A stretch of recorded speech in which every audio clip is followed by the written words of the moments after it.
ഉണ്ടോ?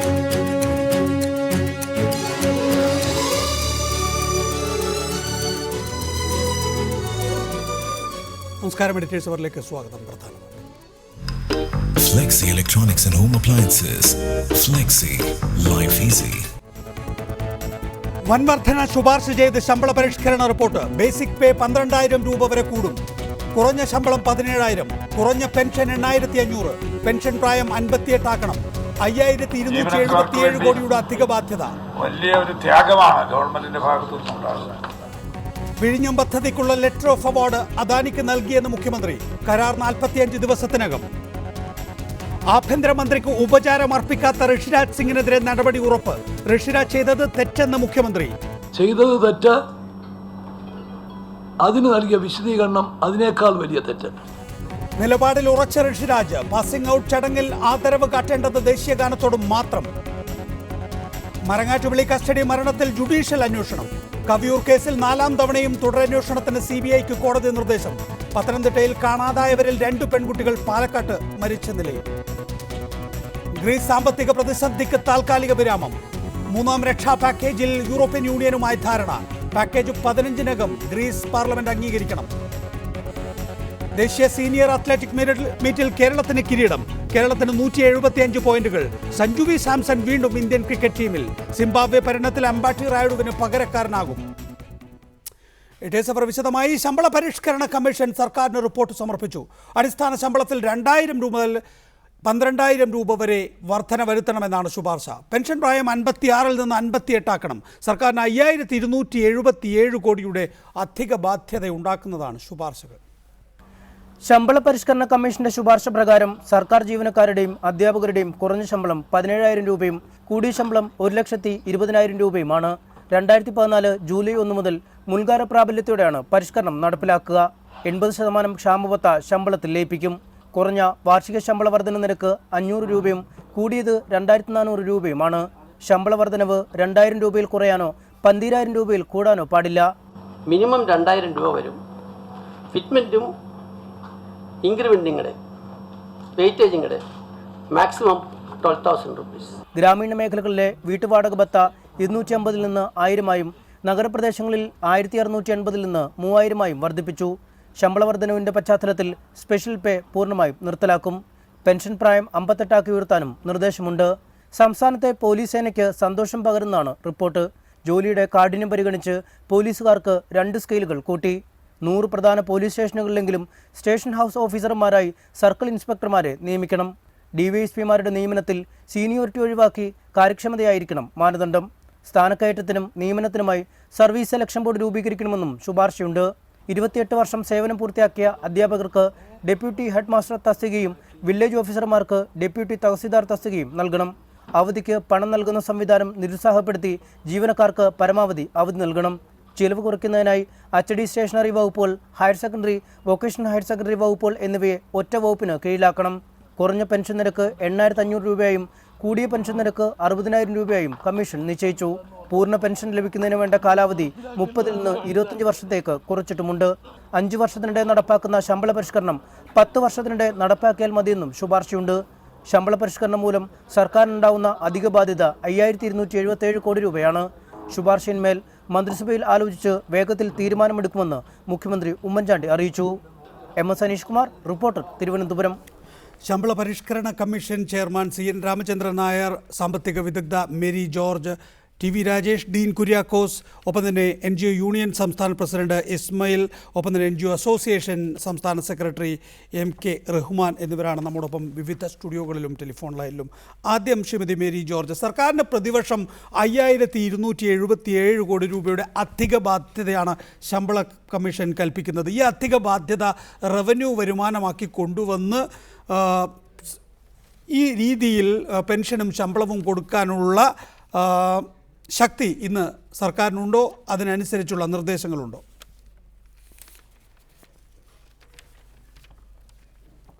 ഏതാനും വർഷങ്ങളായി കേരള സംസ്ഥാനം ഫിസ്ക്കൽ ക്രൈസിസിലാണ്, ധനപ്രതിസന്ധിയിലാണ്. ആ ധനപ്രതിസന്ധിക്ക് ആക്കം കൂട്ടുക എന്നതാണ് ഈ ശമ്പള പരിഷ്കരണം കൊണ്ട്. അതായത് ഇപ്പോൾ നിലവിലിരിക്കുന്ന ശമ്പളത്തിനും പെൻഷനും കൊടുക്കുന്ന തുകയ്ക്ക് ഉപരിയാണ് 5277 കോടിയുടെ അധിക ബാധ്യത വരുന്നത്. അപ്പോൾ ഇത് തീർച്ചയായിട്ടും ഗവൺമെന്റിനെ കൂടുതൽ ആ ധനപ്രതിസന്ധിയുടെ ആക്കം കൂട്ടുമെന്നുള്ളതിന് യാതൊരു സംശയവുമില്ല.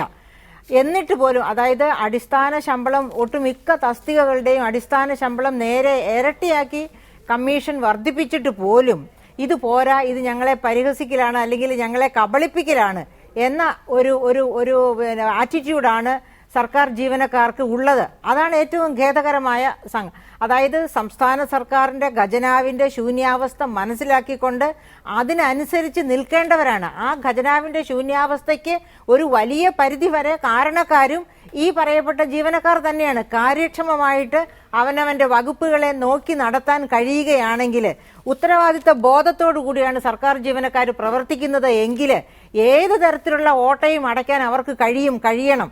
ആ കാര്യക്ഷമതയുടെ പേരിലായിരിക്കണം അവർക്ക് ശമ്പള പരിഷ്കരണം നടപ്പിലാക്കേണ്ടത്. ശ്രീ ഇസ്മായിൽ, പൊതുസമൂഹം ഇതുമായി ബന്ധപ്പെട്ട ചർച്ചകൾ എടുത്താൽ ഒരുപക്ഷെ ഉപരിപ്ലവമായിട്ടായിരിക്കും കാണുന്നുണ്ട്. എല്ലാ സെക്ടറിലെ പോലെ സംസ്ഥാന സർക്കാർ ജീവനക്കാർക്കും ശമ്പള പരിഷ്കരണം അനിവാര്യമാണെന്നുള്ള കാര്യത്തിലൊന്നും യാതൊരു തർക്കവുമില്ല. പക്ഷെ പൊതുസമൂഹം നിങ്ങളെ ശത്രുക്കളായി കാണുന്ന വിധത്തിലാണ് അതിൻ്റെ പ്രതികരണം റാൻഡമായി നോക്കിയാൽ നമുക്ക് മനസ്സിലാവുക. അതിൻ്റെ ഏറ്റവും പ്രധാനപ്പെട്ട കാര്യം, സർക്കാർ ഉദ്യോഗസ്ഥരിൽ നിന്ന് പൊതുസമൂഹത്തിന് നേരിടേണ്ടി വരുന്ന ഒരു സർവീസിന് ചെല്ലുമ്പോൾ ഉണ്ടാകുന്ന ദുരനുഭവം, ആ ദുരനുഭവത്തിൽ നിന്നാണ് സർക്കാർ ഉദ്യോഗസ്ഥന്മാരെ ഈ നിലയിൽ, അല്ലെങ്കിൽ നിങ്ങൾക്ക് ശമ്പള പരിഷ്കരണം ആവശ്യമില്ല, ശമ്പള പരിഷ്കരണം ഉണ്ടെങ്കിൽ തന്നെ ഇത്ര വേണ്ടതില്ല, 96% റവന്യൂ വരുമാനം പെൻഷനും ശമ്പളത്തിനും വേണ്ടി ഉപയോഗിക്കുന്നു, അതിനനുസരിച്ചുള്ള കാര്യക്ഷമതയില്ല എന്ന തോന്നൽ ആളുകൾക്കിടയിൽ നിന്നുണ്ടാകുന്നത് അതുകൊണ്ടാണ്. അപ്പോൾ ആ നിലയിൽ ഒരു പരാതി വരുത്തുന്ന വിധത്തിൽ ഓരോ ശമ്പള പരിഷ്കരണവും വരുമ്പോഴുള്ള ശാപവാക്കുകൾ അത് ഒഴിവാക്കേണ്ടത് ഈ പരിഷ്കരണത്തിനൊപ്പം നിങ്ങളുടെ കൂടി ഉത്തരവാദിത്തമല്ലേ?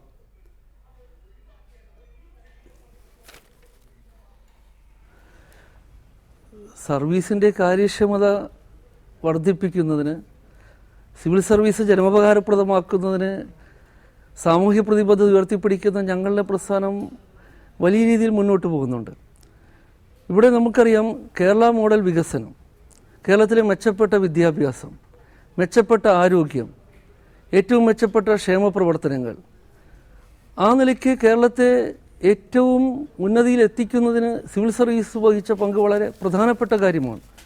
സിവിൽ സർവീസിനെ സംബന്ധിച്ചും സർക്കാർ ജീവനക്കാരെ സംബന്ധിച്ചും എത്രമാത്രം ആക്ഷേപങ്ങളും വിമർശനങ്ങളും ഉണ്ടെങ്കിലും ശരി, കേരളത്തിൻ്റെ വിദ്യാഭ്യാസ, ആരോഗ്യ, വികസന, ക്ഷേമ മേഖലകളിലുണ്ടായിട്ടുള്ള വികസനവും വളർച്ചയും ആ വളർച്ചയിൽ സിവിൽ സർവീസ് വഹിച്ച പങ്കും സർക്കാർ ജീവനക്കാർ വഹിച്ച പങ്കും അനിഷേധ്യമാണ്. തീർച്ചയായും അതുകൊണ്ട് തന്നെയാണ് നിങ്ങൾ ഓരോ കാലഘട്ടത്തിലും പെൻഷനും ശമ്പളവും വർദ്ധിപ്പിക്കണം എന്നാവശ്യപ്പെടുന്നത്. അതിൻ്റെ വിശദാംശങ്ങളിലേക്ക് പോകാം. നമുക്ക് സി എൻ രാമേന്ദ്രൻ നായരോടുകൂടി അക്കാര്യത്തിൽ അദ്ദേഹത്തിൻ്റെ നിലപാട് അറിയേണ്ടതുണ്ട് വ്യക്തമായി. അടിസ്ഥാന ശമ്പളത്തിൽ 2000 മുതൽ 12,000 രൂപ വരെ വർധന വരുത്തും എന്നാണ് ശുപാർശ. ഈ കാര്യത്തിൽ ശ്രീ ഇസ്മായിൽ, നിങ്ങൾ പൂർണ്ണമായി തൃപ്തരാണോ? ഇങ്ങനെ തന്നെയാണ് വേണ്ടത്, 5 വർഷം കൂടുമ്പോഴാണ് എങ്കിൽ തന്നെയും ഇത് ഇങ്ങനെ തന്നെയാണ് വേണ്ടത് എന്ന നിലപാടിലാണോ?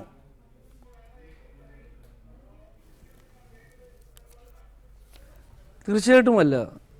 സംസ്ഥാന ജീവനക്കാരുടെയും അധ്യാപകരുടെയും വേതന പരിഷ്കരണത്തിന് നിയതമായ മാനദണ്ഡങ്ങളുണ്ട്. കേന്ദ്ര ഗവൺമെൻറ്റും സംസ്ഥാന ഗവൺമെൻറ്റും എല്ലാം അംഗീകരിച്ച പൊതു മാനദണ്ഡങ്ങളുണ്ട്. ആ മാനദണ്ഡങ്ങളോട് ഈ കമ്മീഷൻ നീതി പുലർത്തിയിട്ടില്ല. പ്രതിലോമകരമായ ശുപാർശകൾ ഒട്ടേറെ ഈ കമ്മീഷൻ റിപ്പോർട്ടിലുണ്ട്.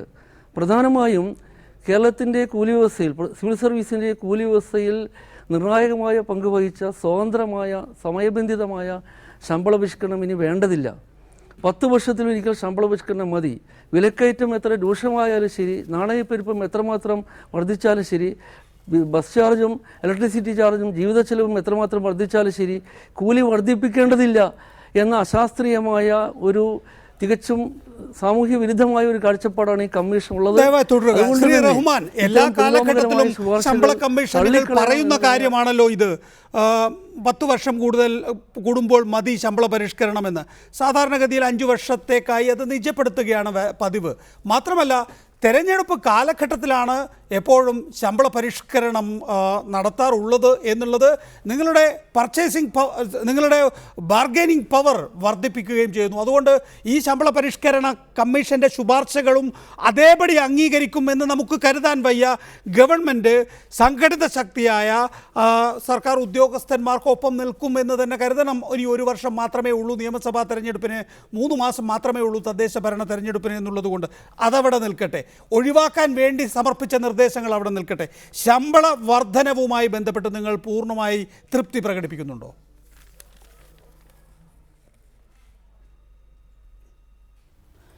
തീർച്ചയായിട്ടും 2011 അധികാരത്തിൽ വന്ന ഗവൺമെൻറ് സിവിൽ സർവീസിലെ സർവീസ് സംഘടനകൾ ഉയർത്തുന്ന മുദ്രാവാക്യങ്ങൾക്ക് വളരെയധികം വില കൊടുത്തുകൊണ്ടാണ് ഈ ഗവൺമെൻറ് കഴിഞ്ഞ 4 വർഷക്കാലം മുന്നോട്ട് പോയത്. സംതൃപ്തമായ ഒരു സിവിൽ സർവീസിന് മാത്രമേ തൃപ്തമായ ഒരു സേവനം കാഴ്ചവെക്കുവാൻ കഴിയുകയുള്ളൂ. സമൂഹത്തിലെ ഇതര മേഖലകളിൽ അവരുടെ സേവന വേതന വ്യവസ്ഥകൾ വർദ്ധിക്കുന്നതിനനുസരിച്ച് കേരളത്തിലെ സർക്കാർ ജീവനക്കാരൻ്റെ സേവന വേതന വ്യവസ്ഥകളും വർദ്ധിക്കണം. അപ്പം അങ്ങനെ 5.5 ലക്ഷത്തോളം വരുന്ന സർക്കാർ ജീവനക്കാരും അധ്യാപകരും അവരുടെ ഡിമാൻഡുകളെ അംഗീകരിച്ചുകൊണ്ടാണ് ഈ ശമ്പള പരിഷ്കരണ റിപ്പോർട്ടും. ഞാൻ ചോദിക്കുന്നത് ഇതാണ്, ഈ പറയുന്ന ശമ്പള സ്കെയിലിൽ പൂർണ്ണമായും നിങ്ങൾക്ക് തൃപ്തികരമാണ്? അതായത് അടിസ്ഥാന ശമ്പളത്തിൽ 2000 മുതൽ 12,000 രൂപ വരെ വർധന വരുത്തണം. ചില നിർദ്ദേശങ്ങൾ, ചില പരാതികൾ, ആക്ഷേപങ്ങൾ വന്നിട്ടുള്ളത് അടിസ്ഥാന ശമ്പളത്തിൽ ക്ഷാമബത്ത ലയിപ്പിച്ചുകൊണ്ടുള്ളത് പെരുപ്പിച്ച് കാണിക്കുന്നതാണ് എന്നൊക്കെയാണ്. അതേക്കുറിച്ച് നേരിട്ട് പറയുക.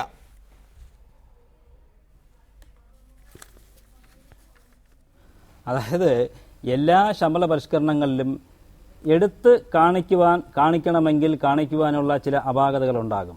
ഇവിടെ 10 വർഷത്തിലൊരിക്കൽ ശമ്പള പരിഷ്കരണം മതി എന്നതൊഴിച്ചാൽ കേരളത്തിലെ സർക്കാർ ജീവനക്കാരൻ ആഗ്രഹിക്കുന്നതിലും അപ്പുറമായ ഒരു റിപ്പോർട്ടാണ് സമർപ്പിക്കപ്പെട്ടിരിക്കുന്നത്. അവിടെ നിൽക്കുക. ശ്രീ റഹ്മാൻ പറയുന്നത് ഞങ്ങൾ ആഗ്രഹിച്ചതിനേക്കാൾ കൂടുതൽ മെച്ചപ്പെട്ട പരിഷ്കരണമാണ് ഉണ്ടായിരിക്കുന്നത് എന്നാണ്. ശ്രീ ഇസ്മായിൽ, താങ്കളുടെ അഭിപ്രായം അത് തന്നെയാണോ? വളരെ ചുരുക്കി, വേഗത്തിൽ.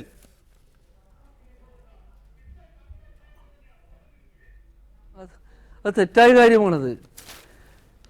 കേന്ദ്ര സർവീസിലെയും ഇതര മേഖലകളിലെയും വേതന വർധനവ് പരിഗണിച്ചുകൊണ്ട് ശമ്പള പരിഷ്കരണം നടപ്പാക്കണമെന്നാണ് ശമ്പള പരിഷ്കരണ കമ്മീഷൻ്റെ ടേംസ് ഓഫ് റെഫറൻസ്. ആ ടേംസ് ഓഫ് റെഫറൻസിനോട് ഈ കമ്മീഷൻ തെല്ലുപോലും നീതി പുലർത്തിയിട്ടില്ല. കേന്ദ്ര സിവിൽ സർവീസിൽ മിനിമം വേതനം 21,000 രൂപയായിട്ട് വർദ്ധിപ്പിക്കാൻ പോവുകയാണ്. ഇവിടെ അത് 17,000 രൂപയാണ്. കേന്ദ്രത്തിൽ മെച്ചപ്പെട്ട അലവൻസുകൾ, വീട്ടുവാടക അലവൻസ് എടുത്തു നോക്കൂ. അവിടെ 10% മുതൽ 30% വരെ അലവൻസ് ഉണ്ട്. ഇവിടെ നൽകുന്നത് 6% താഴെയാണ്. സർക്കാർ ഉദ്യോഗസ്ഥരുടെ വേഗത മാത്രമേ 2 യൂണിയൻ നേതാക്കൾക്കുമുള്ളൂ. Justice C N Ramendran Nair 30% ഇപ്പോൾ പരിഗണിച്ചിട്ടുണ്ടാവുക കഴിഞ്ഞ 5 വർഷത്തെ മാർക്കറ്റിലെ വിലവർധനവായിരിക്കുമല്ലോ. അത് പരിശോധിക്കുമ്പോൾ വേണ്ടത്ര ആനുകൂല്യമില്ല. 30% കണ്ട് ജീവിതത്തിലെ എല്ലാ ചെലവുകളും വർദ്ധിച്ചിരിക്കുന്നു. അങ്ങനെ വർദ്ധിക്കുമ്പോൾ നമുക്ക് കിട്ടുന്നത് ക്ഷാമബത്ത ലയിപ്പിച്ചത് നോക്കുമ്പോൾ 8%, 10%, 12% എന്ന നിലയിലാണ്. അതുകൊണ്ട് ചിലർക്കെങ്കിലും ഇതിൽ തൃപ്തിയില്ലായ്കയുണ്ട്. ശമ്പള വർധന പോരെന്ന് ആദ്യമായിട്ട് നികേഷിന്റെ കൂടെ ഡിസ്കഷൻ പാർട്ടിസിപ്പേറ്റ് ചെയ്താണ് പറയുന്നത്. വേറെ ആരും, ഞാൻ 2 TV ചാനൽ ഡിസ്കഷനിൽ പങ്കെടുത്തു, ആരും അത് അങ്ങനെ ഒരു ആക്ഷേപം പറഞ്ഞില്ല. സർക്കാരിന്റെ സാമ്പത്തിക ബാധ്യത കൂടുകയാണല്ലോ, അത് താങ്ങാൻ സർക്കാരിന് ആകുമെന്നുള്ള മുഖ്യ ചോദ്യം പലരും പറയുന്നത്. ഒരു കാരണവശാലും ഈ പണപ്പെരുപ്പം, വിലക്കയറ്റം ഇതും ശമ്പളമായിട്ട് ബന്ധിക്കേണ്ട ആവശ്യമില്ല. കാരണം അത് ഒരു വർഷത്തിൽ 2 പ്രാവശ്യം DA ക്ഷാമബത്തയായിട്ട് ഈ വില വർധന കോമ്പൻസേറ്റ് ചെയ്യാനായിട്ട് എംപ്ലോയീസിന് കൊടുത്തുകൊണ്ടിരിക്കുകയാണ്. ഇപ്പൊ സെൻട്രൽ ഗവൺമെന്റ് കൊടുക്കുന്ന ക്ഷാമബത്തയുടെ അതേ റേറ്റ്സിലാണ് കേരളത്തിൽ കൊടുത്തുകൊണ്ടിരിക്കുന്നത്. അപ്പോൾ നമ്മളത് ഇന്ന് വരെയുള്ള ക്ഷാമബത്ത, ഈ വില വർധനവും ഇങ്ങനെയുള്ള ബുദ്ധിമുട്ടുകൾ, സാമ്പത്തിക ബുദ്ധിമുട്ടുകളും എല്ലാം പരിഗണിച്ചാണ് 80% DA മുഴുവൻ നമ്മൾ ലയിപ്പിച്ചു. അത് കഴിഞ്ഞുള്ള DA ഇപ്പോൾ ഒരു DA അവർക്ക് ഡ്യൂ ആണ്. ആ DAയിൽ ഇപ്പോൾ ഉയർത്തിയ ശമ്പളത്തിന്റെ ബേസിൽ DA നിർണ്ണയിക്കണം ഗവൺമെന്റ് എന്ന് പറഞ്ഞാൽ നമ്മൾ DA സ്ഥിരമായിട്ട് അവർക്ക് കിട്ടാൻ, ക്ഷാമബത്ത കിട്ടാൻ അവർ അർഹരാണ്. അതുകൊണ്ട് വിലവർദ്ധനയെ കുറിച്ച് ശമ്പള പരിഷ്കരണ കമ്മീഷൻ ഭാവിയിലെ വിലവർദ്ധനയെ കുറിച്ച് പരിഗണിക്കേണ്ട ആവശ്യമില്ല. ഇതെല്ലാം ഉപരി നമ്മൾ ഈ പ്രാവശ്യം ഇതിനു മുമ്പ് ഒരു ശമ്പള പരിഷ്കരണ കമ്മീഷനും ഇത്ര വലിയ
177 കോടി രൂപയുടെ അധിക ബാധ്യത സംസ്ഥാന സർക്കാരിനെ സംബന്ധിച്ചിടത്തോളം ഉണ്ടാകും. ഇപ്പോൾ സാധാരണഗതിയിൽ ശമ്പള പരിഷ്കരണ കമ്മീഷനുകൾ നൽകേണ്ടതിനപ്പുറത്തേക്ക് താങ്കളുടെ റിപ്പോർട്ട് കടന്നുപോയിട്ടുണ്ടോ? ഉദാഹരണത്തിന് പോലീസിൽ ഡിവൈഎസ്പിയെ നിയോഗിക്കുമ്പോൾ സീനിയോറിറ്റി അല്ല മെറിറ്റാണ് നോക്കേണ്ടത് എന്ന് പറഞ്ഞിരിക്കുന്നു. പെൻഷൻ പ്രായം 56 നിന്ന് 58 ആക്കണം എന്ന് നിർദ്ദേശിച്ചിരിക്കുന്നു. പിന്നെ higher secondary, vocational higher secondary ഒറ്റ വകുപ്പാക്കണം, അച്ചടി സ്റ്റേഷനറി വകുപ്പുകൾ യോജിപ്പിക്കണം, 100 പ്രധാനപ്പെട്ട പോലീസ് സ്റ്റേഷനുകൾ CAയുടെ കീഴിലാക്കണം. ഏതാണ്ട് ഒരു ബജറ്റ് നിർദ്ദേശം പോലെ തോന്നുന്നു താങ്കളുടെ പരിഷ്കരണ. ഇതൊക്കെ എങ്ങനെയാണ് താങ്കൾ കാണുന്നത്? അതായത് വെറും ബാധ്യത മാത്രം അടിച്ചേൽപ്പിക്കലല്ല, അതിനപ്പുറത്തേക്ക് ചില നിർദ്ദേശങ്ങൾ കൂടി നടപ്പാക്കുമ്പോൾ താങ്കൾ പറയുന്ന ശമ്പള പെൻഷൻ വർധവിനോടൊപ്പം തന്നെ ഈ പറയുന്ന നിർദ്ദേശങ്ങൾ കൂടി നടപ്പിലാക്കിയാൽ മാത്രമേ അത് സമഗ്രമാകൂ. അതുകൊണ്ട് ഇതിലെ ഒരു ഭാഗം മാത്രം നടപ്പാക്കരുത്, മറുഭാഗം കൂടി കാണണം എന്ന ഓർമ്മപ്പെടുത്തൽ ആവർത്തിക്കുന്നുണ്ടോ താങ്കൾ? നികേഷ്, ശമ്പള പരിഷ്കരണ കമ്മീഷൻ വെറും ശമ്പള പരിഷ്കരണം പെൻഷൻ പരിഷ്കരണം അല്ല ചോദിച്ചിരിക്കുക. ഗവൺമെന്റ് ടേംസ് ആർ റെഫറൻസ് വളരെ വിപുലമാണ്. കാര്യക്ഷമത വർദ്ധിപ്പിക്കുക വളരെ മുഖ്യമായ ഇതാണ്. അതിൽ ഞങ്ങള് വളരെ ചുരുക്കം നിർദ്ദേശങ്ങൾ ഇതിൽ പറഞ്ഞിട്ടുള്ളൂ. അതിനുവേണ്ടി നവംബർ വരെ ഞങ്ങൾക്ക് സമയം തന്നിട്ടുണ്ട്. കാര്യക്ഷമത വർദ്ധിപ്പിക്കുക, നമ്മുടെ സർക്കാർ ഉദ്യോഗസ്ഥന്മാരുടെ പെൻഷന്റെയും ആരോഗ്യ പരിരക്ഷയെ കുറിച്ച് എന്തെങ്കിലും ഗൗരവമായിട്ട് റെക്കമെൻഡേഷൻ നടത്തണം. അതുപോലെ ഇൻഷുറൻസ്, അവർക്ക് മെഡിക്കൽ ഇൻഷുറൻസ് ഏർപ്പെടുത്താൻ ആലോചിക്കണം. അങ്ങനെ ധാരാളം കാര്യങ്ങൾ റെഫർ ചെയ്ത് ഞങ്ങൾ ഇന്നും അതിനെക്കുറിച്ച് അഡ്രസ് ചെയ്യുന്നേ ഉള്ളൂ. പക്ഷെ തൽക്കാലത്തേക്കെങ്കിലും ഞങ്ങൾ ഇപ്പോൾ മുഖ്യമായും ഗവൺമെന്റ് ഈ ശമ്പള പരിഷ്കരണം കൊടുക്കുമ്പോൾ കാര്യക്ഷമത വർദ്ധിപ്പിക്കുക. തീർച്ചയായിട്ടും മുഖ്യമായ ഒരു കാര്യമാണ്. നമ്മുടെ പോലീസ്, നമ്മുടെ ഹെൽത്ത് സെക്ടർ, ആരോഗ്യ മേഖല, അതുപോലെ വിദ്യാഭ്യാസ മേഖല, തീർച്ചയായിട്ടും അത് ഗവൺമെന്റിന്റെ ഉത്തരവാദിത്വമാണ്. സർക്കാരിൽ ജോലി ചെയ്യാതെ ശമ്പളം കിട്ടുന്ന ഒരു സ്ഥിതിവിശേഷത്തിലേക്ക് സർക്കാർ ഒരിക്കലും അധപ്പതിക്കരുത്. സർക്കാരിലെ പ്രൊഡക്ടിവിറ്റി വളരെ ഇമ്പോർട്ടന്റ് ആണ്. ഓരോരുത്തരുടെയും എന്താണ് ദയവായി തുടരുക. ജസ്റ്റിസ് CN രാമേന്ദ്രൻ നായർ, 9 മണിക്ക് ശേഷമുള്ള സമയം എനിക്കാണ്. ദയവായി താങ്കൾ ലൈനിൽ തുടരണം. ശ്രീ ഡീൻ കുര്യാക്കോസ്, ഇപ്പോൾ ജസ്റ്റിസ് CN രാമചന്ദ്രൻ നായർ പറയുന്നത് താങ്കൾ ശ്രദ്ധിച്ചു കാണുമല്ലോ. ഇതിൽ സർക്കാർ ഉദ്യോഗസ്ഥന്മാർക്ക് 2000 രൂപ മുതൽ 17,000 രൂപ വരെ വർധനവ് വരുത്താനുള്ള നിർദ്ദേശമുണ്ട്. അതിനോടൊപ്പം തന്നെ പെൻഷൻ പ്രായം 58 ആക്കണം എന്ന സുപ്രധാനമായ കാര്യം കൂടി ഇവിടെ ഉണ്ട് എന്നുള്ളത് താങ്കളുടെ ശ്രദ്ധയിൽപ്പെട്ടിട്ടുണ്ടാകുമല്ലോ. അത് നടപ്പാക്കും ഈ സർക്കാർ എന്ന് താങ്കൾ വിചാരിക്കുന്നുണ്ടോ? അത് നടപ്പാകുമെന്ന് ഞങ്ങൾ പ്രതീക്ഷിക്കുന്നില്ല. ഗവൺമെന്റ് ആ നിർദ്ദേശം തള്ളും എന്ന ശുഭാപ്തി വിശ്വാസത്തിലാണ് ഇപ്പോഴും ഉള്ളത്. ഇതിനു മുമ്പ് ഒരുപാട് പ്രാവശ്യം മുഖ്യമന്ത്രി തന്നെയും അത് ആവർത്തിച്ചിട്ടുമുണ്ട്. നിലവിലുള്ള പരിസ്ഥിതിയിൽ യുവാക്കളുടെ തൊഴിലവസരങ്ങൾ നഷ്ടപ്പെടുത്തുന്ന വിധത്തിൽ തൊഴിൽ നോക്കി നിൽക്കുന്ന, എന്ന് വെച്ചാൽ സർക്കാർ സർവീസിൽ നിയമനം ലഭിക്കാൻ അർഹരായിട്ടുള്ള ആളുകൾക്ക് വിരുദ്ധമായ ഒരു നിലപാട് സ്വീകരിക്കില്ല എന്ന് പറഞ്ഞിട്ടുണ്ട്. ഇവിടെ ഇപ്പോൾ ഈ ശമ്പള പരിഷ്കരണ കമ്മീഷന്റെ ഒരുപാട് അപ്രായോഗികമായ നിർദ്ദേശങ്ങളും കണക്കിലെടുക്കേണ്ടതാണ്. അതിൽ ഏറ്റവും അപ്രായോഗികത നിറഞ്ഞ യുവജന വിരുദ്ധമായ നിർദ്ദേശമാണ് പെൻഷൻ പ്രായം വർദ്ധിപ്പിക്കണം എന്ന് വെച്ചാൽ ഇതുമൂലം ഉണ്ടാകുന്ന അധിക ബാധ്യത അത് യുവാക്കളുടെ തലയിൽ ഇരിക്കട്ടെ എന്ന നിലയിലാണ്. അവരുടെ തൊഴിലവസരങ്ങൾ നഷ്ടപ്പെടട്ടെ, അല്ലെങ്കിൽ പെൻഷൻ പ്രായം വർദ്ധിപ്പിക്കുമ്പോൾ ഉണ്ടാകുന്ന ആ ഒരു വരുമാനം അത് വഴി ഇപ്പോൾ ഈ ശുപാർശകളിലൂടെ വരുന്ന പരിഷ്കരണ നടപടികൾ നടപ്പിലാക്കാം എന്നാണ് കമ്മീഷൻ കരുതുന്നത്. പലരും വിമർശിക്കുന്നത് ശ്രീ ഡീൻ കുര്യാക്കോസ്, സർക്കാരും ശമ്പള പരിഷ്കരണ കമ്മീഷനും കൂടി ഒത്തുകളിക്കുകയാണ്. ഇത് ശമ്പള പരിഷ്കരണ കമ്മീഷന്റെ ഭാഗത്ത് നിന്ന് ഇത്തരത്തിലൊരു നിർദ്ദേശം കൊണ്ടുവരിക, അത് സ്വാഭാവികമായും ഇപ്പോൾ നടക്കുന്നത് പോലെ പൊതുസമൂഹത്തിലൊരു ചർച്ചയാകും. അതൊരു സമ്മർദ്ദമായി വരാനും ഇടയുണ്ട്. അങ്ങനെ ഒരു സമ്മർദ്ദമായി വരുമ്പോൾ സർക്കാരിനത് നടപ്പിലാക്കാൻ കഴിയും. അത് ഒരുപക്ഷെ രാഷ്ട്രീയമായിട്ടുള്ള ആരോപണങ്ങളായി മാത്രമേ കാണാനാവുകയുള്ളൂ. സർക്കാരിന് ഈ കാര്യത്തിൽ, സർക്കാർ എന്ന് പറയുമ്പോൾ ജനങ്ങൾ തെരഞ്ഞെടുത്ത സർക്കാരാണ്. ഇവിടെ ഇപ്പോൾ ഒരു കമ്മീഷൻ ശുപാർശ വരുമ്പോൾ അതിനകത്തുള്ള അംഗങ്ങൾ അവർ സിറ്റിംഗ് നടത്തി അവരുടേതായ നിലയിൽ ഒരുപാട് കണ്ടെത്തലുകൾ ഒക്കെ ഉണ്ടായതിനു ശേഷമാണ് അവർ ഈ നിർദ്ദേശങ്ങൾ മുൻപോട്ട് വെച്ചിട്ടുള്ളത്. അതിന്റെ പ്രായോഗികത പരിശോധിക്കാൻ സർക്കാരിന് പൂർണ്ണമായ ഉത്തരവാദിത്വമുണ്ട്. ആ കടമ സർക്കാർ നിർവഹിക്കും. സർക്കാരിന് ജസ്റ്റിസ് CN രാമേന്ദ്രൻ നായർ, അങ്ങനെ ഉണ്ടോ? സർക്കാരും കമ്മീഷനുമുള്ള ഒത്തുകളിയാണ് എന്ന് ചിലരെങ്കിലും പറയുന്നു. അതായത് 58 ആക്കുക എന്നുള്ളത് സർക്കാരിന് നേരിട്ട് ചെയ്യാൻ കഴിയില്ല. താങ്കളെ പോലെ ഒരാളെ ചെയർമാനാക്കിയാൽ മാത്രമേ അതിന് സാധ്യതയുള്ളൂ. നികേഷേ, എനിക്ക് യാതൊരു രാഷ്ട്രീയവും ഇല്ല. മറ്റൊന്ന്, എനിക്ക് ഒരു മുഖ്യമായ ജോലിയല്ല ഇത്. ഞാൻ കേരള ഡാം സേഫ്റ്റി അതോറിറ്റിയുടെ ചെയർമാനാണ് ഇപ്പോഴും. ഫുൾ ടൈം ജോലി ചെയ്യുന്ന ഒരാളാണ്. അപ്പോൾ അതിനൊരു അഡീഷണൽ വർക്കായിട്ട് ഗവൺമെന്റ് ഏൽപ്പിച്ചു, സന്തോഷത്തോടെ ഏറ്റെടുത്തു. അത് എല്ലാവരുടെയും താല്പര്യത്തിൽ ഈ നാട്ടിലെ 3,40,00,000 ജനങ്ങളെ മുന്നിൽ കണ്ടാണ് ഞാൻ എന്റെ ശുപാർശ മുമ്പിൽ തന്നിരിക്കുന്നത്. ഈ നാട്ടിൽ വികസനമാണ് വേണ്ടത്. ഗവൺമെന്റ് മാത്രം ഒരു തൊഴിലാളിയായിട്ട് മാറുന്നത് വളരെ മോശമായ ഒരു സ്ഥിതിവിശേഷമാണ്. അതുകൊണ്ട് സാർ, ഒന്നാമത്തെ റിപ്പോർട്ട് മാത്രമാണ് ഇപ്പോൾ താങ്കൾ സമർപ്പിച്ചിട്ടുള്ളത്. അതിൽ ശമ്പളവും പെൻഷനും മാത്രമാണ് പ്രതിപാദിച്ചിട്ടുള്ളത്. രണ്ടാമത്തെ റിപ്പോർട്ട് അങ്ങ് നവംബർ മാസത്തിലാണ് സമർപ്പിക്കാൻ പോകുന്നത്. എൻ്റെ ചോദ്യം ഒരിക്കൽ കൂടി ഞാൻ ആവർത്തിക്കുകയാണ്. അതായത് ഈ പറയുന്ന 2000 മുതൽ 17,000 രൂപ വരെയുള്ള ശമ്പള വർധനവ് മാത്രം നടപ്പാക്കരുത്, പകരം 58 വയസ്സ് പെൻഷൻ പ്രായം ഉയർത്തുന്നതടക്കമുള്ള തൻ്റെ ശുപാർശകൾ അംഗീകരിച്ചില്ലെങ്കിൽ ആ പറയുന്ന പരിഷ്കരണ നടപടികൾക്ക് ഒരു സമഗ്രതയും ഉണ്ടാകില്ല, സർക്കാർ വെള്ളത്തിൽ പോകാൻ വരെ സാധ്യതയുണ്ട്. അല്ല, ഞങ്ങളെ സംബന്ധിച്ചോളം പറഞ്ഞാൽ നമ്മൾ ശുപാർശ ചെയ്യുന്ന ഒരു ബോഡിയാണ്. അത് ഗവൺമെന്റ് സംഘടനയായിട്ട് ഞങ്ങളെ ഇപ്പം നികേഷിനറിയോ LTCയുടെ ക്ലെയിമിനെ കുറിച്ച് ഞാൻ പറഞ്ഞത്, ഞങ്ങള് ശമ്പള പരിഷ്കരണ കമ്മീഷൻ പറഞ്ഞത് LTC കേന്ദ്ര ഗവൺമെന്റിലെ 4 വർഷത്തിൽ LTC കൊടുക്കും, ലീവ് ട്രാവൽ കൺസെഷൻ. അത് കേരളത്തിൽ കൊടുക്കുന്നില്ല. കേരളത്തിൽ 15 വർഷത്തിൽ ഒരിക്കലേ കൊടുക്കുള്ളൂ. അത് പലർക്കും ആ 15 വർഷത്തിൽ താഴെ സർവീസ് ഉള്ളവർക്ക് ജീവിതത്തിൽ കിട്ടത്തില്ല. 15 വർഷത്തിൽ കൂടുതലുള്ളവർ ഒരിക്കൽ ജീവിതത്തിൽ കിട്ടിയ ഭാഗ്യം. അതാണ് കേരളത്തിന്റെ സ്ഥിതിവിശേഷം. അത് വളരെ ന്യായമായ ഒരു അവകാശമാണ്. എല്ലാ ജോലി ചെയ്യുന്നവരുടെയും കാര്യക്ഷമത നിലനിർത്താനായിട്ട് അവർ അവധിയെടുക്കണം, അവർക്ക് ഉല്ലാസയാത്രയ്ക്ക് പോകാൻ അവസരം കൊടുക്കണം, അവർക്കൊരു ജീവിതത്തിൽ അങ്ങനെയുള്ള റെസ്റ്റ് വേണം, ലിഷർ വേണം, ഫാമിലിയായിട്ട് നടക്കാനൊരു അവസരം കൊടുക്കണം എന്നാണ് ഞങ്ങൾ പറഞ്ഞത്. പക്ഷേ ഒരു കാര്യമുണ്ട്, കേന്ദ്രത്തിലെ പോലെ അല്ല കേരളത്തിൽ. 12 മാസം ജോലി ചെയ്താൽ 13 മാസം ശമ്പളം കിട്ടും, 1 മാസം leave encashment, and leave encashment. അങ്ങനെ 13 മാസം ശമ്പളം മേടിക്കുന്ന സർക്കാർ ഉദ്യോഗസ്ഥന്മാർക്ക് ആ 13 മാസം ശമ്പളം തരുന്ന സർക്കാരിനോട് LTCയുടെ കേന്ദ്ര ഗവൺമെന്റിന്റെ പാരിറ്റി വാങ്ങിക്കണം പറഞ്ഞാൽ അത് സർക്കാരിന് വലിയ സാമ്പത്തിക ബാധ്യതയാകും. ദയവായി തുടരുക. എനിക്കറിയാം TV രാജേഷിന് ഈ വിഷയത്തിൽ വളരെ പ്രധാനമായും ചില അഭിപ്രായ പ്രകടനങ്ങൾ നടത്താനുണ്ടെന്ന്. പക്ഷേ അതിനു മുമ്പ് ശ്രീമതി മേരി ജോർജ്, 13 മാസത്തെ ശമ്പളവും വേണം, LTCയും വേണം, 56, 58 13 മാസത്തെ ശമ്പളവും വേണം, LTCയും വേണം എന്നുള്ളത് നടപ്പില്ല എന്നുള്ളത് ഒന്ന്. 56 മുതൽ 58 എന്നുള്ളത് അനിവാര്യതയാണ് എന്നുള്ളത്. ഇതെല്ലാം തന്നെ ശമ്പള പരിഷ്കരണത്തിനൊപ്പം നടപ്പാക്കിയില്ലെങ്കിൽ അതിൽ സമഗ്രത ഉണ്ടാകില്ല എന്നുള്ളത്. ഈ അടിത്തറ പാലിക്കാൻ ഗവൺമെൻറ്റിനാകുമോ? ഞാൻ നേരത്തെ പറഞ്ഞത് ആവർത്തിക്കുന്നു, എല്ലാ ശമ്പള പരിഷ്കരണ കമ്മീഷനും റിപ്പോർട്ട് സമർപ്പിക്കുന്നത് തെരഞ്ഞെടുപ്പിന് തൊട്ട് മുന്നിലാണ്. ഗവൺമെൻറ്റിൻ്റെ മുന്നിൽ ഈ സംഘടിത ശക്തിക്ക് മുമ്പിൽ കീഴടങ്ങുകയല്ലാതെ മറ്റുപാധികളില്ല എന്നുള്ളത് എത്ര കണ്ട് ഗൗരവതരമാണ്. ഈ ശമ്പള പരിഷ്കരണ കമ്മീഷൻ ശുപാർശകൾ അതേപടിയോ അല്ലെങ്കിൽ സമഗ്രമായോ അവതരിപ്പിക്കുന്നതിന് തടസ്സമാണ്.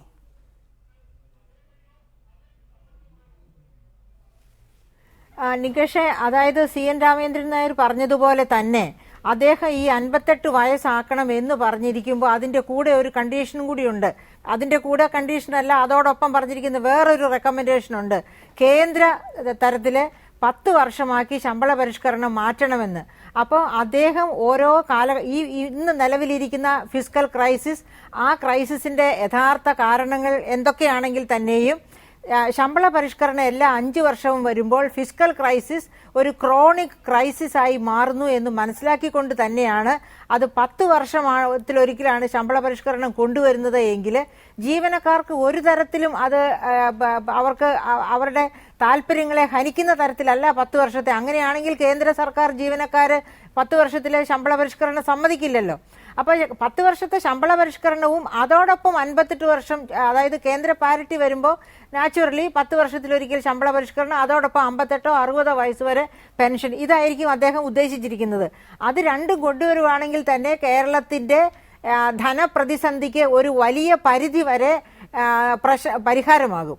അത് മനസ്സിലാക്കിക്കൊണ്ടാണ് അങ്ങനെ കമ്മീഷൻ പറഞ്ഞിരിക്കുന്നത്. ഇനി ഈ 58 വയസ്സിനെ യുവജനത എതിർക്കുന്നു എന്നുള്ളത് നമുക്ക് മനസ്സിലാക്കാവുന്ന കാര്യമാണ്. കാരണം തൊഴിൽ പ്രശ്നം അത്ര രൂക്ഷമാണ് കേരളത്തിൽ. പക്ഷേ വേറെ ഒരു കാര്യമുണ്ട്, കമ്മീഷൻ കണക്കിലെടുക്കാൻ താല്പര്യമുള്ളത് ഈ കാര്യമാണ്. അതായത് ആയുർദൈർഘ്യം 90-96 വയസ്സ് വരെ പോകുന്ന കേരളത്തിൽ, അതും പ്രത്യേകിച്ച് ശമ്പളമൊക്കെ പറ്റി സുഖമായിട്ട് ജീവിക്കുന്നവർ 96 വയസ്സ് വരെയൊക്കെ പോകുന്ന കാലഘട്ടത്തിൽ 56 വയസ്സിൽ റിട്ടയർ ചെയ്തവർക്ക് 40 വർഷത്തേക്ക് ഒരു സർക്കാർ ഒരു ഉൽപാദനക്ഷമതയും സർക്കാരിലേക്ക് കോൺട്രിബ്യൂട്ട് ചെയ്യാതെയാണ് പെൻഷൻ കൊടുക്കുന്നത്. അപ്പോൾ അങ്ങനെയുള്ള ആ ബാധ്യത എടുത്തു മാറ്റിക്കളയുക. അല്ലാതെ എനിക്ക് തോന്നുന്നില്ല ഈ 2 വർഷം കൂട്ടിയത് കൊണ്ട് ഇടതുകാലിലെ മന്ത് വലതുകാലിൽ എടുത്തു വെക്കുന്നത് പോലെ ആർജിക്കാൻ സാധ്യതയുള്ള, അതായത് സമാർജിക്കാൻ സാധ്യതയുള്ള ആ കുറച്ച് കോടികളുടെ കണക്കാണ് അദ്ദേഹം ഉദ്ദേശിക്കുന്നതെന്ന് എനിക്ക് തോന്നുന്നില്ല. ഈ ഉൽപാദനക്ഷമത, അതായത് 10-40 വർഷത്തേക്ക് ഒന്നും തന്നെ ഗവൺമെന്റിലേക്ക് വളരെ പ്രസക്തമായ കാര്യം. ശ്രീമതി മേരി ജോർജ്, ദയവായി തുടരുക. നമുക്ക് എല്ലാവരും ചർച്ചയിൽ പങ്കെടുക്കുന്നവർ ദയവായി ഉത്തരത്തിന്റെ ഞാനും ചോദ്യത്തിന്റെ നീളം കുറക്കാൻ ശ്രമിക്കാം. ശ്രീ ടി വി രാജേഷ്, ആയുർദൈർഘ്യം വർദ്ധിക്കുന്നു, 90 വയസ്സും 90 അപ്പുറത്തേക്കും ആയുസ് നീളുന്നു എന്ന് പറയുമ്പോൾ 56 വയസ്സിൽ റിട്ടയർ ചെയ്യുന്ന ഒരാൾക്ക് ഏതാണ്ട് അതിനോടടുത്ത കാലഘട്ടത്തിൽ പെൻഷൻ നൽകേണ്ടി വരുന്നു എന്നുള്ളത് സുപ്രധാനമായ കാര്യമാണ്. അത് എവിടെയെങ്കിലും നാം കണ്ടെയ്ൻ ചെയ്യണ്ടേ? അല്ലെങ്കിൽ മറ്റ് സംസ്ഥാനങ്ങളെയോ കേന്ദ്രത്തിൻ്റെയോ ഒക്കെ നിലവാരത്തിൽ കൊണ്ടുചെന്ന് എത്തിക്കണ്ടേ?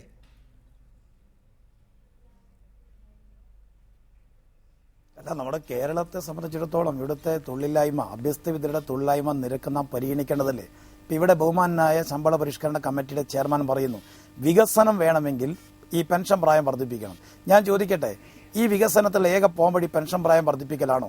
കേരളത്തിൽ ഈ ഗവൺമെന്റ് വന്നതിന് ശേഷം 4 വർഷമായി ഏത് മേഖലയിലാണ് പുതിയ തൊഴിലവസരങ്ങൾ സൃഷ്ടിക്കപ്പെട്ടിട്ടുള്ളത്?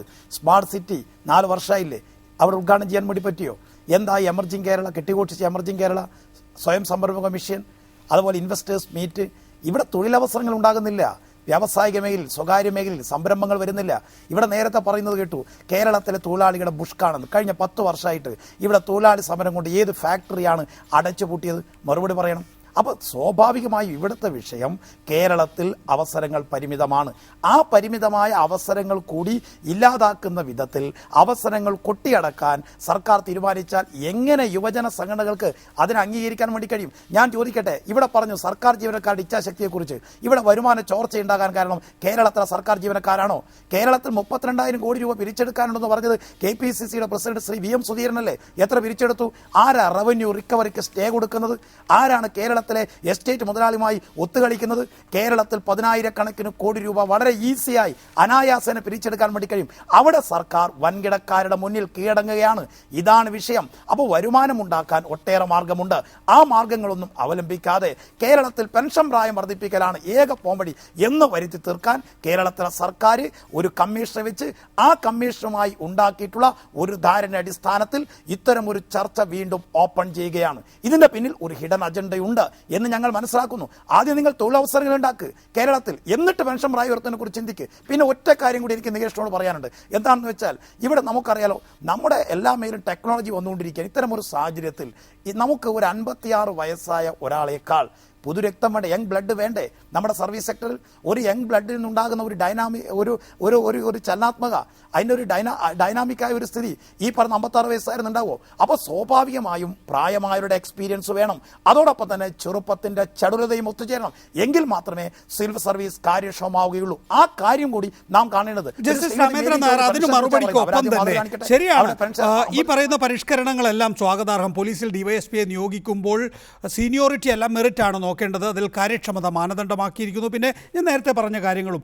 പക്ഷേ ഈ കാര്യങ്ങൾ താങ്കളുടെ ശ്രദ്ധയിൽപ്പെട്ടിട്ടുണ്ടാകും. പക്ഷേ റിപ്പോർട്ടിൽ അത് പരാമർശിക്കാൻ അതിന് സാധ്യതയുണ്ടോ എന്ന് എനിക്കറിയില്ല. നികുതി വരുമാനം, അതാണ് നേരത്തെ ശ്രീ ടി വി രാജേഷ് ചൂണ്ടിക്കാണിച്ചത്. നികുതി വരുമാനം എങ്ങനെ വർദ്ധിപ്പിക്കണം, ലീക്കിംഗ് എങ്ങനെ തടയണം എന്നുള്ളത് വളരെ പ്രധാനപ്പെട്ട കാര്യമാണ്.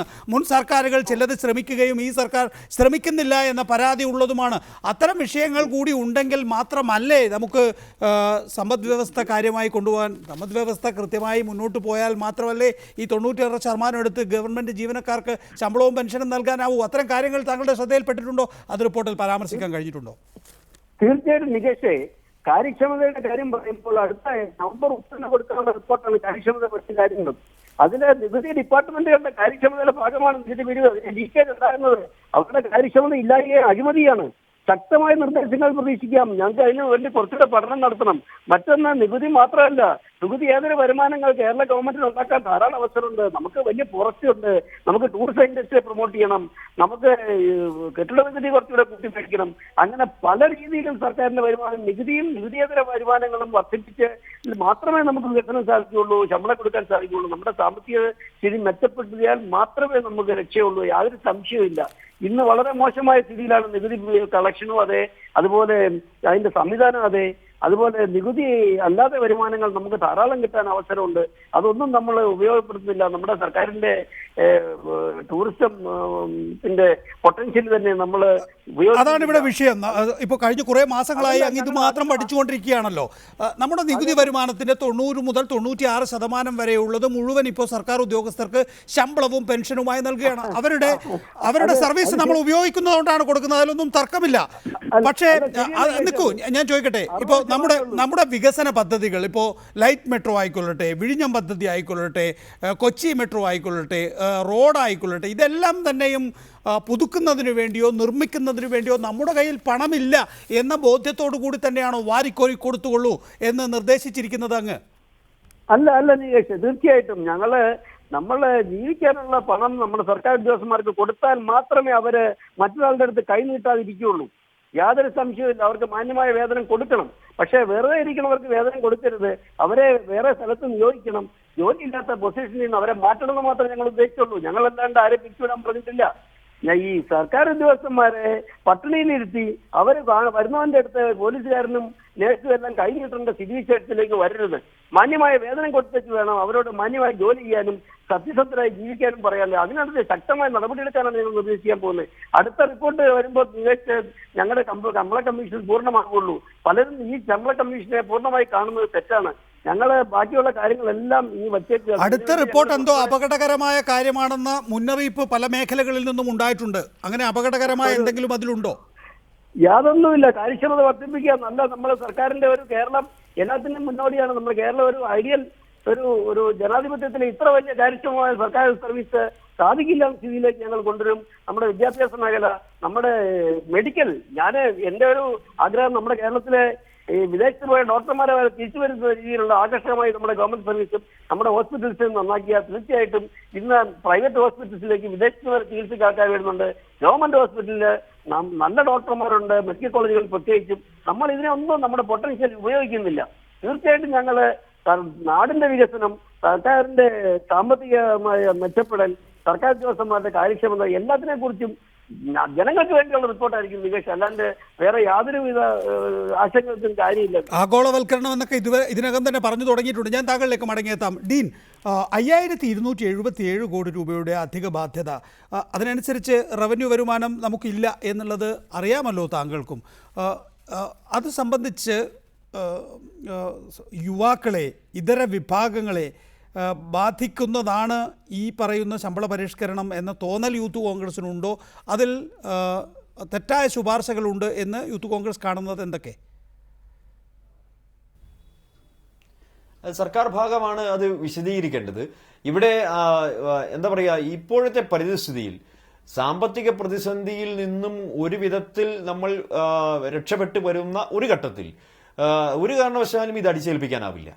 5277 കോടി രൂപ അധികമായി ബാധ്യത വരുന്നു എന്ന് പറയുമ്പോൾ അതിന് വേണ്ടുന്നതായ നികുതിയേതര വരുമാന വർധനവ് ഏത് നിലയിൽ കൊണ്ടുവരുമെന്നതിനെ സംബന്ധിച്ച് സർക്കാരിന് ഒരു കാഴ്ചപ്പാടുണ്ടാകണം. അതിനെ സംബന്ധിച്ചപ്പോൾ ഏത് വിധത്തിലാണ് കണ്ടെത്തുക എന്നതിനെ സംബന്ധിച്ച് കൂടുതൽ വ്യക്തത വരേണ്ടതായിട്ടുണ്ട്. ഇവിടെ ഒരു കാരണവശാലും പെൻഷൻ പ്രായം വർദ്ധിപ്പിക്കില്ല എന്ന് ഗവൺമെന്റ് മുൻപേ പറഞ്ഞിട്ടുള്ളതാണ്. അതിൽ അടിയുറച്ചു നിൽക്കും എന്ന് നമ്മൾ പ്രതീക്ഷിക്കുകയുമാണ്. അപ്പോൾ ഇതിനകത്തെ അപ്രായോഗികത തിരിച്ചറിയേണ്ടതാണ് ഒരു കാരണവശാലും. കാരണം ഇതിപ്പോ ഈ ശുപാർശകളിൽ പറഞ്ഞിട്ടുള്ള മുഴുവൻ നിർദ്ദേശവും ഒരുപക്ഷെ തള്ളേണ്ടി വരില്ലായിരിക്കാം. അല്ലെങ്കിൽ ഞങ്ങൾ ഇതിനെ പാടെ തള്ളണം എന്ന് ഇപ്പോൾ പറയുന്നത് ഏതാണ്ട് കേട്ടിടത്തോളം, മാധ്യമങ്ങളിൽ വന്നിടത്തോളം അപ്രായോഗിക നിർദ്ദേശങ്ങളാണ് കൂടുതലും. 25 വർഷം സർക്കാർ സർവീസിൽ ജോലി ചെയ്ത് വിരമിക്കാനുള്ള അവസരമുണ്ട്. വിരമിച്ചു കഴിഞ്ഞാൽ മുഴുവൻ പെൻഷനും, എങ്ങനെയാണ് മുഴുവൻ പെൻഷനും അവിടെ സർക്കാർ എന്തായാലും പൂർണ്ണമായും തള്ളേണ്ടി വരില്ല എന്നാണ് ഡീൻ കുര്യാക്കോസ് പറയുന്നത്. ശ്രീമതി മേരി ജോർജ്, എനിക്കൊരു ഇടവേള അനിവാര്യമായി വരുന്നു. അതിനു മുമ്പ് ഒരു മുൻ സർക്കാർ ജീവനക്കാരി കൂടിയാണല്ലോ, പെൻഷൻ പറ്റുന്ന ഒരു അധ്യാപിക കൂടിയാണല്ലോ. സാധാരണഗതിയിൽ സ്വീകരിക്കുന്നതുപോലെ സർക്കാർ ജീവനക്കാർക്ക് അനുകൂലമായ നിർദ്ദേശങ്ങൾ സ്വീകരിക്കുകയും പ്രതികൂലമായത് തള്ളുകയും ചെയ്യുന്ന പതിവ് രീതി തന്നെയല്ലേ അവലംബിക്കാൻ സാധ്യത? തീർച്ചയായിട്ടും ഞാൻ പറയുന്നത്, ഇപ്പോൾ കൊടുത്തിരിക്കുന്ന ഇപ്പോൾ CN രാമചന്ദ്രൻ നായർ സാറിന്റെ കമ്മീഷൻ വെച്ചിരിക്കുന്ന ആ പെൻഷൻ 15% വരെയുള്ള വർധനവ് ഒന്നുപോലും എനിക്ക് തരികയില്ല, അല്ലെങ്കിൽ പെൻഷൻകാർക്ക് കൊടുക്കുകയില്ല എന്ന് പറഞ്ഞാൽ പോലും ഇപ്പോൾ കിട്ടിക്കൊണ്ടിരിക്കുന്ന പെൻഷൻകാർ അസ്വസ്ഥരാകേണ്ട കാര്യമില്ല. കാരണം ഈ നമുക്ക് കിട്ടുന്ന 15% എന്ന് പറയുന്നത് 1000-ഓ 2000-ഓ 10,000 രൂപയാകട്ടെ, ഒരു ആശ്വാസം പോലും കിട്ടാത്ത 3,30,00,000 അല്ലെങ്കിൽ 3,20,00,000 ജനങ്ങൾ പുറത്തു നിൽക്കുകയാണ്. അവരുടെ മുഖത്ത് നോക്കുമ്പോൾ അവരുടെ വികാരങ്ങൾ മനസ്സിലാക്കുമ്പോൾ എനിക്ക് എൻ്റെ പെൻഷൻ കൂട്ടി തന്നില്ല എന്ന് പറഞ്ഞ് കരയാൻ തക്ക രീതിയിലുള്ള മൗഢ്യം എനിക്ക് ഒരു കാരണവശാലും ഇല്ല. അതുകൊണ്ട് സാധാരണ ജനങ്ങളെ നോക്കി അവരിൽ നിന്ന് പിരിച്ചെടുക്കുന്ന നികുതി പണം കൊണ്ടാണ് ഞാൻ പെൻഷനും മറ്റ് സൗകര്യങ്ങളും അനുഭവിക്കുന്നത് എന്ന് മനസ്സിലാക്കിക്കൊണ്ട് തന്നെ ജീവിക്കണം എന്നുള്ളതാണ് എൻ്റെ അഭിപ്രായം. ഞാൻ മാത്രമല്ല, സർക്കാർ ജീവനക്കാരും അവരെ അങ്ങനെ വളരെ സുഖകരമായ രീതിയിൽ ജീവിക്കാനുള്ള അവസരം അവർക്കുണ്ടാക്കി കൊടുക്കുന്നത് സാധാരണക്കാരൻ്റെ പെൻഷനാണ്, സാധാരണക്കാരൻ്റെ നികുതി വരുമാനമാണ്. അപ്പം രാമേന്ദ്രൻ നായർ സാർ നേരത്തെ പറഞ്ഞതുപോലെ തന്നെ നികുതി ഇതര വരുമാനങ്ങൾ വർദ്ധിപ്പിക്കുന്നതിന് വേണ്ടി, അതായത് അമ്മാത്തുനിന്ന് പുറപ്പെട്ടു ഇല്ലത്തൊട്ട് എത്തിയതുമില്ല എന്ന് പറഞ്ഞതുപോലെയാണ് സാധാരണക്കാർ കൊടുക്കുന്ന നികുതിയുടെ അവസ്ഥ. അവർ സർക്കാരിന് വേണ്ടിയാണ് നികുതി കൊടുക്കുന്നത്, പക്ഷേ ഖജനാവിൽ എത്തുന്നില്ല. എവിടെ പോകുന്നു? ഇത് കണ്ടുപിടിച്ച് ഇത് ഖജനാവിൽ എത്തിക്കുക.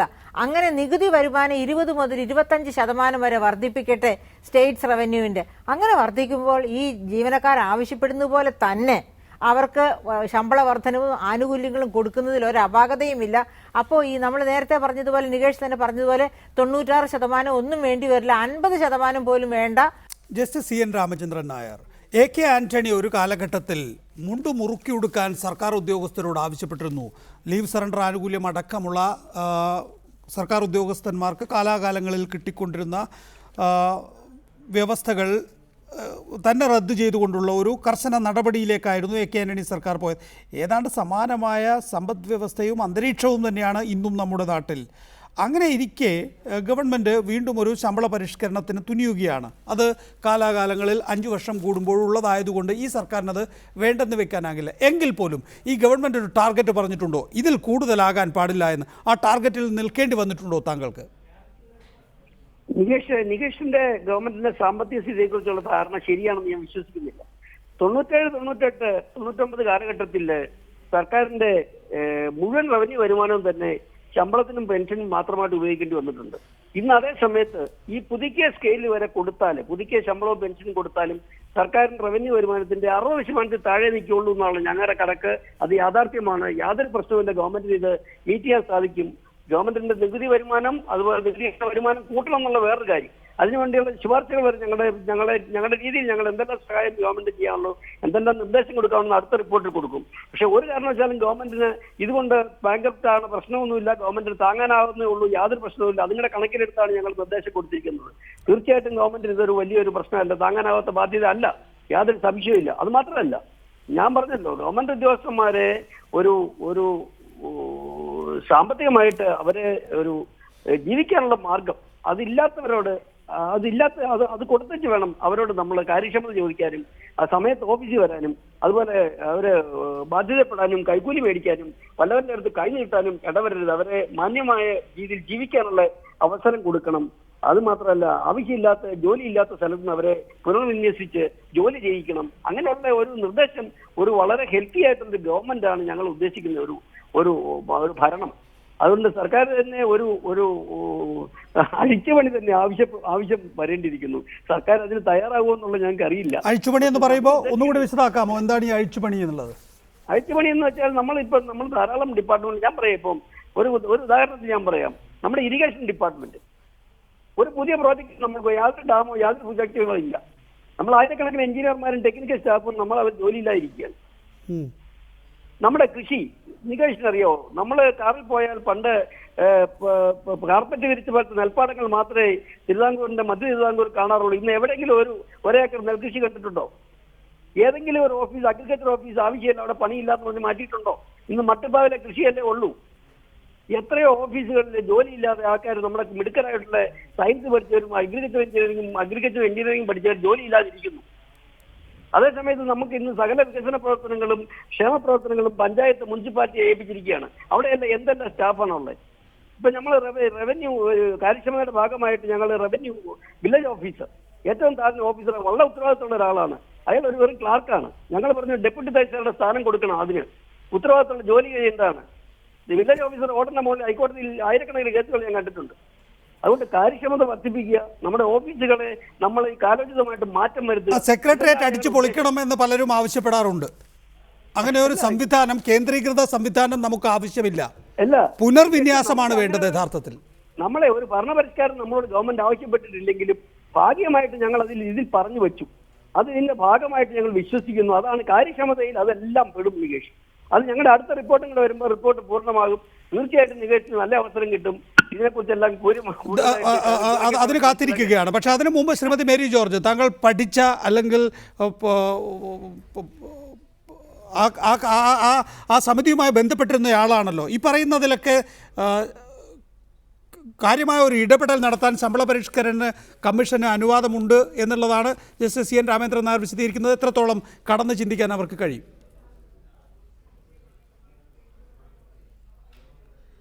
അദ്ദേഹം അത് വളരെ സത്യസന്ധമായ രീതിയിൽ പഠിച്ചിട്ടുണ്ട്. പക്ഷെ അദ്ദേഹം സർക്കാർ വരുമാനത്തിന്റെ 60% എന്ന് പറഞ്ഞത് മൊത്ത വരുമാനത്തിൻ്റെതാണ്. ആ മൊത്ത വരുമാനം എന്ന് പറയുന്നത് കേന്ദ്ര വിഹിതം കൂടി ഉൾപ്പെട്ടതാണ്. സംസ്ഥാനത്തിന്റെ തനത് വരുമാനമല്ല. തനത് വരുമാനത്തോടൊപ്പം കേന്ദ്ര വിഹിതം കൂടി ഉൾപ്പെട്ടതിന്റെ 60% എന്ന് പറഞ്ഞാൽ അത് ശരിയാണ്. അതേ സമയത്ത് തനത് വരുമാനം, അതായത് സംസ്ഥാനത്തിനകത്ത് നിന്ന് പിരിച്ചെടുക്കുന്ന നികുതി ഇതര വരുമാനത്തിന്റേതാണെങ്കിൽ അതുപോലെ തന്നെ നേരത്തെ അതിലേക്ക് വരാം. ജസ്റ്റിസ് രാമേന്ദ്രൻ നായർ, നികേഷേ, കേന്ദ്രത്തിൽ നിന്ന് കിട്ടുന്ന പണം നമുക്ക് അർഹതപ്പെട്ടതല്ലേ? നമ്മുടെ നാട്ടിൽ നിന്ന് പിരിക്കുന്ന എക്സൈസ് ഡ്യൂട്ടിയും കസ്റ്റംസ് ഡ്യൂട്ടിയും ഇൻകം ടാക്സിന്റെ ഒക്കെ വീതമല്ലേ നമുക്ക് അർഹതപ്പെട്ട നമ്മുടെ സംസ്ഥാനം. നമ്മുടെ റവന്യൂ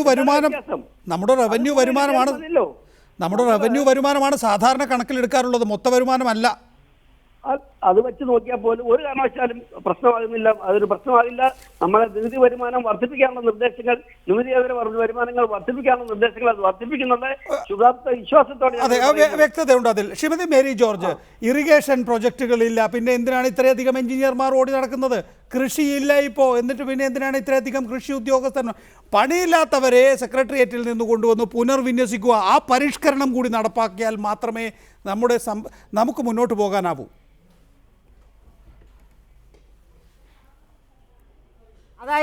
അതായത് ഇറിഗേഷൻ വകുപ്പിൽ തന്നെ 5000-ത്തിലധികം ജോലിക്കാരാണ് എക്സസ് ആയിട്ടുള്ളത്.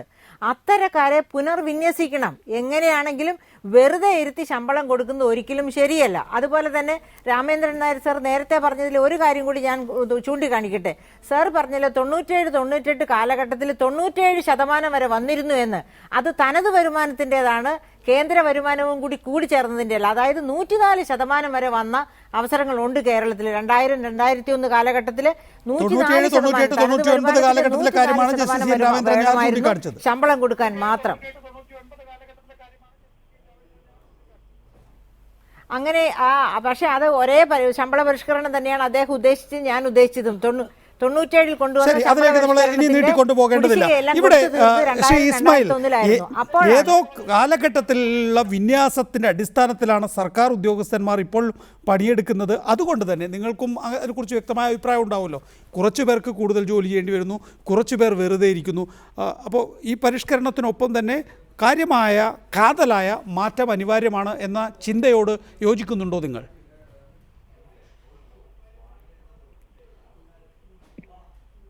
കാലോചിതമായ മാറ്റങ്ങൾ വരുത്തുമ്പോൾ അതിനാവശ്യമായ ഒരു പഠനം വേണമല്ലോ. ഇപ്പോൾ ചില വകുപ്പുകളിൽ ജീവനക്കാർ അധികമാണെന്ന് പറഞ്ഞു. അതുമായി ബന്ധപ്പെട്ടുകൊണ്ട് ഒരു ജോബ് ഇവാലുവേഷൻ നടത്തിയിട്ടുണ്ടോ? വർക്ക് സ്റ്റഡി നടത്തിയിട്ടുണ്ടോ? ഒരു ശാസ്ത്രീയമായ പഠനവും നടത്താതെ കുറേ തസ്തികകൾ വെട്ടിക്കുറയ്ക്കണം. ഗവൺമെൻറ് തീരുമാനിച്ചു 30,000-ഓളം തസ്തികകൾ വെട്ടിക്കുറയ്ക്കണം. അത് ഓരോ വകുപ്പിനും വീതിച്ചു കൊടുത്തിരിക്കുകയാണ്. അപ്പോൾ ഒരു ശാസ്ത്രീയ പഠനവും നടത്താതെ സിവിൽ സർവീസിനെ ഡൗൺ സൈസ് ചെയ്യുക, തസ്തിക വെട്ടിക്കുറയ്ക്കുക, അതിൻ്റെ ഭാഗമായി ജീവനക്കാർ അധികപ്പറ്റാണെന്ന് കാണുക, അതിലൂടെ ഈ സിവിൽ സർവീസിനെ തകർക്കുക എന്നുള്ള ലക്ഷ്യമാണ്. കേന്ദ്ര ഗവൺമെന്റ് സർവീസിലും അത് തന്നെയാണ്. തസ്തിക വെട്ടിക്കുറയ്ക്കുന്നു.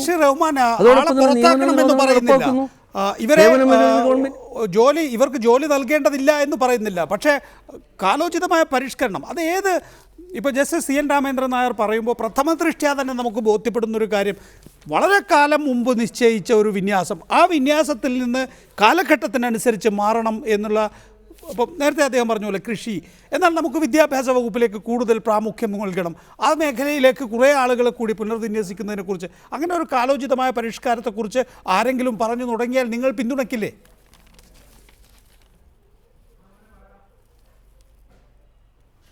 ഇവിടെ ജസ്റ്റിസ് രാമചന്ദ്രൻ നായരുടെ കണ്ടെത്തലുകൾ വളരെ വിലപ്പെട്ടതും ശരിയുമാണ്. ചില വകുപ്പുകളിൽ വളരെ മുമ്പേ ഉണ്ടാക്കിയ ഒരു സ്റ്റാഫ് പാറ്റേൺ, ഇറിഗേഷൻ പോലുള്ള ചില വകുപ്പുകളിൽ അധിക ജീവനക്കാരും എന്നാൽ ജോലി ഇല്ലാത്ത ഒരവസ്ഥയുമാണ്. അപ്പോൾ അങ്ങനെയുള്ള വകുപ്പുകളിൽ നിന്നുള്ള ജീവനക്കാരെ ഡീപ്ലോയ് ചെയ്യുന്നതിന് ഒരു ശാസ്ത്രീയമായ പഠനം നടത്തിയതിന് ശേഷം നിലവിലുള്ള ജോലി സാധ്യതയ്ക്ക് ഒട്ടും കോട്ടം തട്ടാത്ത തരത്തിൽ ഒരു ഡീപ്ലോയ്മെൻറ്റ് വേണ്ടി വന്നാൽ നടത്താവുന്നതാണ്. പക്ഷേ അതിനൊരു ശാസ്ത്രീയമായ പഠനം വേണം. ശാസ്ത്രീയമായ പഠനം വേണമെന്ന കാര്യത്തിൽ തർക്കമില്ല. ഞാൻ ചുരുക്കാൻ വേണ്ടി ആണ് ഇടപെടുന്നത്, ദയവായി എന്നോട് ക്ഷമിക്കുക. ശ്രീ ടി വി രാജേഷ്, അങ്ങനെ ഒരു പഠനം എന്നുള്ളത് എത്രയോ കാലമായി വ്യത്യസ്ത രാഷ്ട്രീയ കക്ഷികൾ ആവശ്യപ്പെടുന്നതാണ്, ചില നേതാക്കൾ ഒറ്റതിരിഞ്ഞും ആവശ്യപ്പെടുന്നതാണ്. അത് നടക്കുന്നില്ല എന്നുള്ളത് പ്രതിപക്ഷ ഭരണപക്ഷ സഹകരണത്തിൻ്റെ കൂടി പ്രശ്നമാണ്. ജസ്റ്റിസ് എൻ രാമചന്ദ്രൻ നായർ ജുഡീഷ്യറിയിൽ നിന്ന് കയറി വന്നയാളാണ്. അദ്ദേഹത്തെ സംബന്ധിച്ചിടത്തോളം പുറമേ നിന്നുള്ളൊരു നോട്ടത്തിൽ ഇത് ശരിയല്ല എന്ന് തോന്നുന്നു. ഇവിടെ ഭരണപക്ഷവും പ്രതിപക്ഷവും യോജിച്ച് നീങ്ങുകയാണെങ്കിൽ ഈ പറയുന്ന, അതായത് പരിഷ്കരണത്തിൻ്റെ മാത്രം വിഷയമല്ല, അതിനപ്പുറത്തേക്കുള്ളൊരു പരിഷ്കാരത്തിൻ്റെ കൂടി വിഷയമാണ് എന്ന് കണ്ടെത്തുമ്പോൾ അതിനൊരു ഭരണപക്ഷ പ്രതിപക്ഷ ഏകീകരണവും ഒറ്റക്കെട്ടായുള്ള ഉത്തരവും നമ്മൾ കണ്ടെത്തേണ്ടതല്ലേ? അതിന് സഹകരിക്കുമോ പ്രതിപക്ഷം?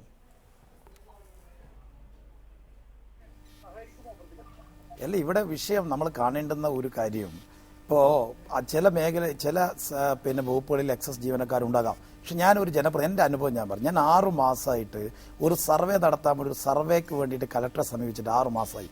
ആവശ്യ സർവേയർമാരില്ല, PWDയിൽ ആവശ്യത്തിന് സ്റ്റാഫില്ല, എഞ്ചിനീയർമാരില്ല, ഓവർസിയർമാരില്ല. കേരളത്തിലെ LSTDയിലെ ആളുകളുടെ അവസ്ഥ, എഞ്ചിനീയറിംഗ് വിങ്ങിൻ്റെ അവസ്ഥ എന്താണ്? അവിടെ ജീവനക്കാരില്ല. വിദ്യാഭ്യാസ മേഖലയിൽ കേരളത്തിൽ 4 വർഷമായിട്ട് സർക്കാർ മേഖലയിൽ ഒരു നിയമനവും നടക്കുന്നില്ല. ഇപ്പോൾ എയ്ഡഡ് മാനേജ്മെന്റുകൾക്ക് വേണ്ടി ഗവൺമെന്റ് 1:30, 1:35 അംഗീകരിച്ചു. പക്ഷേ സർക്കാർ മേഖലയിൽ കൊടുത്തില്ല. അപ്പം നമ്മൾ ഇത്തരം കാര്യങ്ങളാണ്. ഇവിടെ ഇപ്പോൾ ജനങ്ങളെ കയ്യിലെടുക്കാൻ വേണ്ടി ഒരുപാട് പ്രഖ്യാപനം നടത്തി. മെഡിക്കൽ കോളേജ് പ്രഖ്യാപിച്ചില്ലേ? എന്താ മഞ്ചേരി മെഡിക്കൽ കോളേജിന്റെ അവസ്ഥ? അവിടെ സ്റ്റാഫ് ക്രിയേഷൻ ഉണ്ടായിട്ടുണ്ടോ? അവിടെ കാലിക്കറ്റ് മെഡിക്കൽ കോളേജ് കുറെ യഥാർത്ഥത്തിലുള്ളത് നിയമന നിരോധനമാണ് എന്നാണ് ടി വി രാജേഷിന്റെ അഭിപ്രായം. പക്ഷേ പുനർവിന്യാസമാണ് ആവശ്യം. അതിലൂടെ സർക്കാർ ജീവനക്കാർ എല്ലാ വകുപ്പുകളിലും ഉണ്ടാകുമെന്നാണ് ജസ്റ്റിസ് എൻ രാമചന്ദ്രൻ നായരുടെ അഭിപ്രായം. വളരെ നന്ദി ഈ വിഷയത്തിൽ പ്രതികരിച്ചതിന് Justice N Ramachandran Nair, Mary George, T V Rajesh, Dean Kuriakose, MK Rahman, ഒപ്പം തന്നെ ഇസ്മായിൽ, NGO യൂണിയൻ സംസ്ഥാന പ്രസിഡന്റ്.